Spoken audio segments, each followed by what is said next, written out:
Eu preciso falar uma coisa aqui que está entalada aqui faz tempo.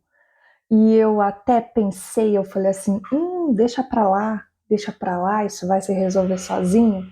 Mas não, tá tomando proporções aí que eu não pensei que tomariam e eu preciso falar.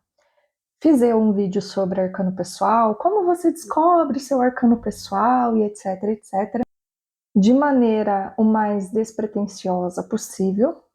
E o que acontece? Acabou tendo um bom alcance, né? Surpreendentemente, teve um bom alcance. E muitas pessoas começaram a comentar: ah, o meu arcano deu tal, o meu arcano deu tal, né? Sem contar que, obviamente, eu explico no vídeo como faz para você extrair o arcano pessoal, como você faz a utilização.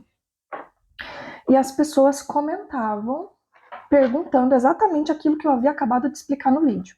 Ok, é de se esperar que às vezes, devido a essa dinâmica muito rápida que as redes sociais hoje em dia oferecem, as pessoas elas são muito imediatistas, elas mal veem o vídeo e querem ali perguntar, elas não querem prestar atenção no vídeo, prestar atenção naquilo que eu tô falando, e elas querem uma resposta ali imediata, tipo, não sabe sei lá por quê, né? Mas enfim, isso beleza.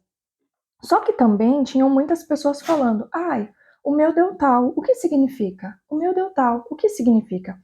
E uma coisa que eu vou falar aqui, que talvez isso gere uma certa animosidade das pessoas comigo, e algumas pessoas podem até passar a me odiar depois que eu falar isso, é que isso é responsabilidade sua saber. Por quê? O que acontece? Primeiro que essa questão dos arcanos é importante você extrair o arcano pessoal ali, fazer um uso com uma certa ressalva, né? Porque é uma coisa que você precisa ter um conhecimento do arcano e precisa ter um conhecimento de você mesmo também, né? Então é um excelente exercício de autoconhecimento. A partir do momento que a gente fala um exercício de autoconhecimento, esse conhecimento não deve partir de outra pessoa, senão você mesmo. Então, quando a gente explica uma coisa ali que é bastante interessante, né? Eu falo até do livro, de onde eu tirei, que é o livro que fala sobre tarô, karma e numerologia, do Ney Naif, que é importante você ir atrás, se você quiser mais informações. Muitas pessoas, elas estão acostumadas e elas fazem uma certa exigência, um pedido, né? Para que a gente explique. E eu vim alertar vocês para uma coisa que é de extrema importância. Aprenda a pensar por você mesmo. Aprenda a pensar por você mesmo. Por quê? O que acontece? Algumas pessoas, eu não sei se por preguiça, né? Eu não sei se às vezes por medo. E se for por medo, eu já vou falando para você, primeiramente, não tenha medo. Não tenha medo. Se uma pessoa chegar para você e falar assim, não pode tirar carta em dia de lua cheia. Não pode tirar carta se você não é cigano. Não pode tirar carta, porque senão você vai atrair um monte de espírito. Cara, você vai, se você acredita nessas coisas, se você passar por um shopping, por um bar, por um hospital, você volta carregado para sua casa. Então, não deixe as pessoas colocar medo em você, né? Não deixe as pessoas colocar medo em você, obviamente, que eu tô falando aqui de uma situação de tarô, leitura de tarô, de cartas, né?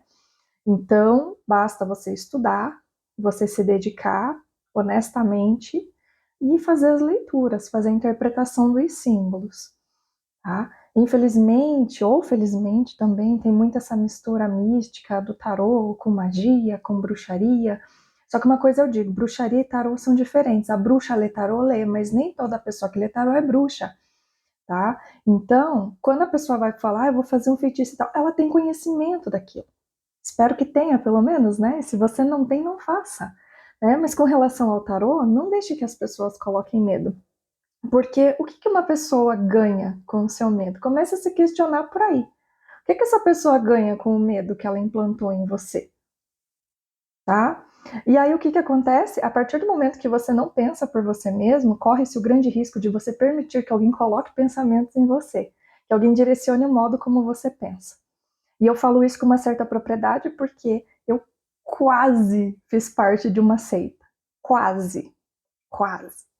E é aquela coisa, né? Eu vendo aí algumas séries da Netflix, como por exemplo Twin Flames, dançando para o Boom, né? Eu não posso falar aqui porque senão censura, não sei por que censura, né? O nome de uma entidade, mas enfim. E, gente, é realmente isso aí. A partir do momento que você permite que uma pessoa diga para você o que você deve fazer, o que significa aquilo, que é uma coisa extremamente pessoal, que diz somente respeito a você, você abre uma brecha muito grande para essas pessoas que são manipuladoras tentar direcionar a sua vida, controlar a sua vida e causar o estrago que a gente vê nessas séries que infelizmente têm um fundo muito real. Essa questão de eu ter quase participado de uma seita, se eu não fosse tinhosa feito cão, eu teria caído, né? Eu teria caído. Mas isso daí fica para uma outra história, fica para um outro dia aí para eu contar. Mas eu digo para você, a partir do momento que você, voltando agora no nosso assunto, a partir do momento que você sabe qual é o número que você carrega, qual é o arcano, e obviamente que isso daí é uma coisa que você não tem que eu, pelo menos, assim, eu coloco na minha cabeça que eu sou a cartomante que não acredita em destino selado. Eu não acredito em destino selado. Eu acredito que a gente tem grande parte na construção, grande participação na construção do nosso próprio futuro. Obviamente que temos aí situações, ambientes, né, que nos direcionam, que nos forçam, que nos pressionam para um outro lado. E cabe a gente a tentar lutar na medida que for possível, obviamente, mas tem algumas pessoas que a partir do momento que elas recebem um tipo de leitura de arcano pessoal, a pessoa ela simplesmente paralisa e se joga. Vou dar um exemplo aqui, ó. Por exemplo, eu tenho aqui no meu tarô o pendurado, o arcano do pendurado, né? Como que geralmente representa uma pessoa, né? Uma pessoa às vezes deprimida, tem o seu lado positivo, todo arcano tem o lado positivo, tem o lado negativo, né? É uma pessoa que consegue enxergar as situações de um outro ponto de vista. Vou dar um exemplo aqui, a torre, né? Uma das características da torre, que pelo menos eu faço a interpretação, é de que a pessoa ela é muito bruta, né? Aí a pessoa, de repente, ela recebe esse arcano pessoal e a pessoa começa a achar que ela tem o green card, né? Ela tem o acesso livre para ser grossa e cavala com todo mundo, né?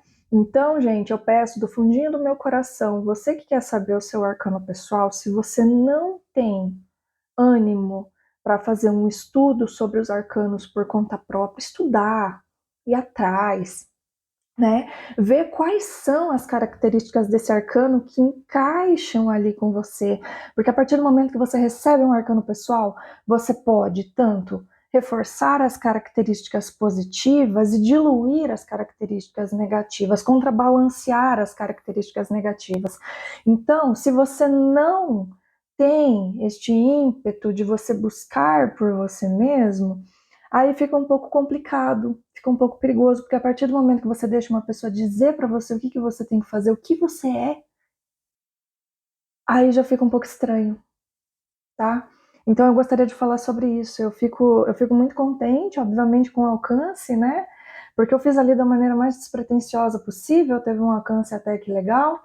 Só que algumas pessoas, elas acham que a gente tem a obrigação de dizer para elas o que elas devem fazer, o que elas são, como é e tal, tal, tal. E eu vou incitar vocês, estudem o arcano pessoal de vocês, vá você mesmo por conta própria e se conheça também. Porque a partir do momento que você permite que uma pessoa estranha da internet diga para você, né, o que você é e como você é, aí já fica um pouco complicado, tá? Então eu queria dividir isso aqui com vocês, porque eu falei, tava entalada aqui. Agora eu tô me sentindo mais leve. Espero que vocês estudem o próprio arcano pessoal.